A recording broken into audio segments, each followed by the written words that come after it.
Welcome to our channel! I'm Germ. I'm Joey. How to travel during the EMCO period, and of course our packing. So to secure the flight, we check the flight daily, 12 a.m. midnight, and also every day before noon time. Lo and behold, I did find some flights to Adelaide, to Sydney as well. But we couldn't make it because it was too last minute. Sometimes I do find the flight that is like flying tonight or tomorrow. We thought we are very prepared, but we are not. We are not so last minute. So I'll share with you some of the tricks how you can look for the this kind of last minute flight when people cancel. First of all, you must use a PC. You must use a proper browser, and do not accept the cookies on the browser, because the airline will sort of like detect that someone is keep checking the price and then will jack up the price. So we actually check, I think, 5 cities every night for all the classes of seats. We saw some people actually fly using Scoot, and then I discovered that actually Scoot is a subsidiary of SIA. Yep. So we thought that Scoot would be quite reliable as well since it's a subsidiary. So I go and checked out, and I found an earlier date.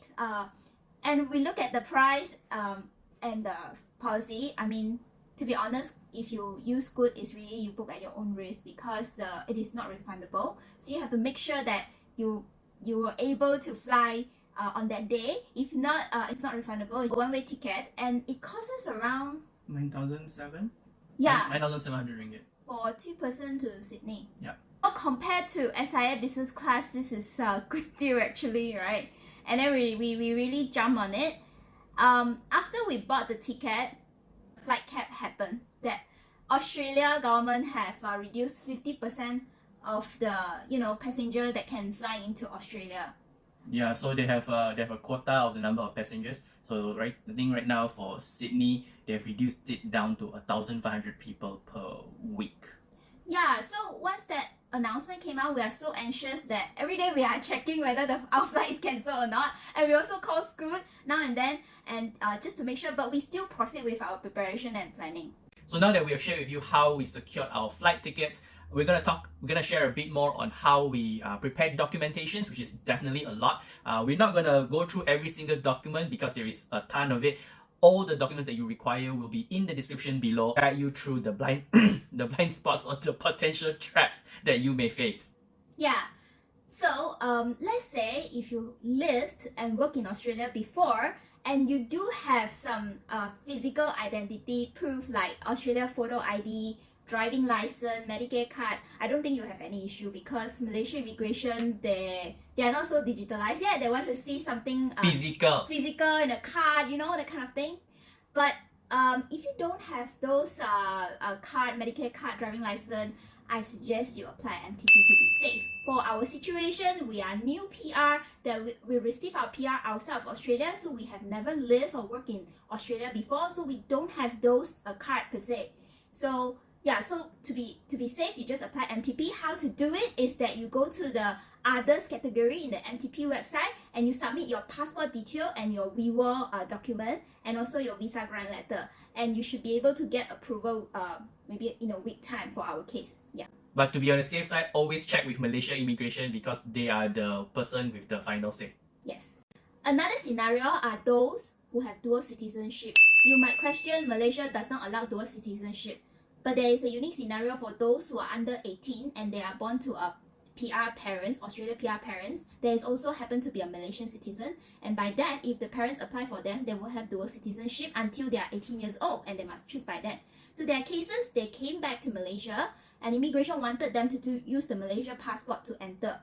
So when the person exceed, that person have to apply for MTP as well.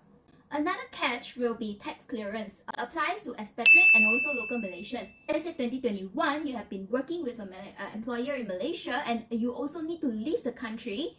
You need to get a tax clearance letter. I heard people get stopped because of tax clearance. So to read more about this, you can Google this form called CP21. And for my situation, I actually stopped working in 2020. So my tax situation will be slightly different from other people. So that's why I actually double checked with LHDN, which is the tax department in Malaysia. And they actually told me that because I stopped working in 2020, I do not need a CP21 tax clearance, but I just needed to check my tax status. Another one, which is something new I heard as well, is a businesswoman.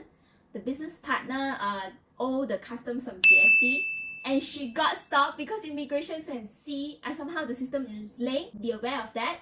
And lastly, I would think that this is a blind spot where everyone would know, which is the PTPTN. If you owe PTPTN money, you better clear off and don't get blacklisted by PTPTN, or else you won't be able to fly.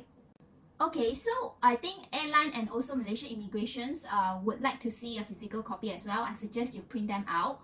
They will not take those copy away from you, so you better print 2 copies, one as the backup. If you are the type of person that gets flustered very easily, or you miss out on documents, I would suggest you follow the list of documents in the description in the video, and then arrange your document accordingly based on when you meet the Malaysian immigration, when you meet the airline ticketing counter people, and also maybe even Australian immigration.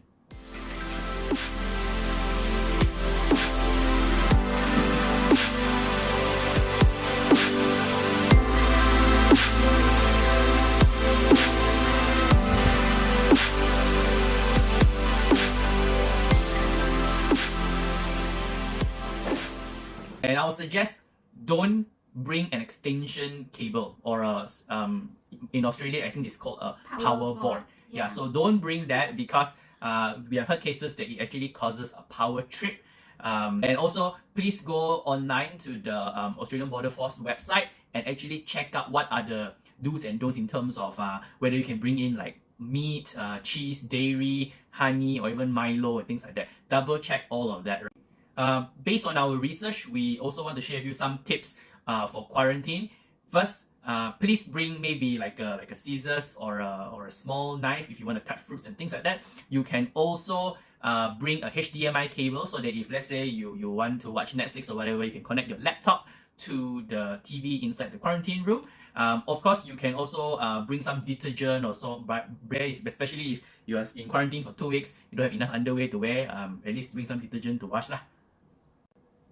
One of the tips I would want to suggest is that you can bring some cup noodle and some bun, no cheese, no meat, because it would take quite a while for you to settle all the arrangements when you reach the Australia airport.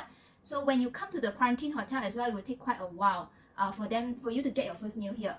So you better bring some cup noodle or some things to eat and wait in the meantime. Another thing is that the metal cutlery, I heard that the hotel in Australia during quarantine, they don't give you a metal cutlery, so it's all plastic. If you prefer to have metal cutlery to eat, you better bring yourself.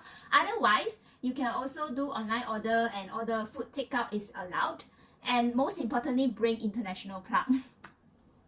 Initially, when the news about EMCO came out, we were quite worried that whether we can still travel to the airport. But after we searched for information, we found out that as long as you have the police permit, is alright. You can apply your police permit 1 day before your travel date, and it should be fine with like 2 person, 1 car, including the driver. For the COVID test, we will do it 1 day before the travel date, and we do recommend to do it at BP Healthcare, because we have heard from other people experience that although it state officially they said you can get the result within 24 hours, but people always share their experience, they can get it between 12 to 14 hours. Yeah. But do mention to them you are traveling, you're doing this for a flight out of the country. And I want to share with you this promo code is IJM2021, and you can get some discount for your COVID test. And do also consider to do it in the Glen Marie branch, because that's the HQ, that's the lab, and you should be able to get it faster there. Yeah, besides that, if let's say you have an emergency flight out, you can actually opt for their express test, which will give you the result according to them within 3 to 4 hours. Yeah, but you have to top up another 30 ringgit, I think, yeah. So just to summarize how I feel right now, I do feel very worried and nervous that what if our flight get cancelled. Especially the flight cap has been announced and all that, and I keep calling the airline, just want to know whether the flight is confirmed or not, and then also worry about the COVID result, whether is it gonna be negative. And I mean, like, up to a point, like, we ask ourselves, what else, like, we don't know what we don't know, right? Like, what more the blind spot we don't know. So it's like really walking on eggshell and tiptoe everything every day, and you cannot plan stuff ahead lah. It is really terrifying actually, and very stressful. If this doesn't work out, like, it's like you don't know how you're gonna live your day-to-day life. Even it's like, should we continue trying? Should we move on? You know, that kind of thing. So yeah. Hi guys, it is less than 28 hours before our flight to Sydney takes off, and hope for the best for tomorrow. I am not really optimistic. I mean, I am cautiously optimistic.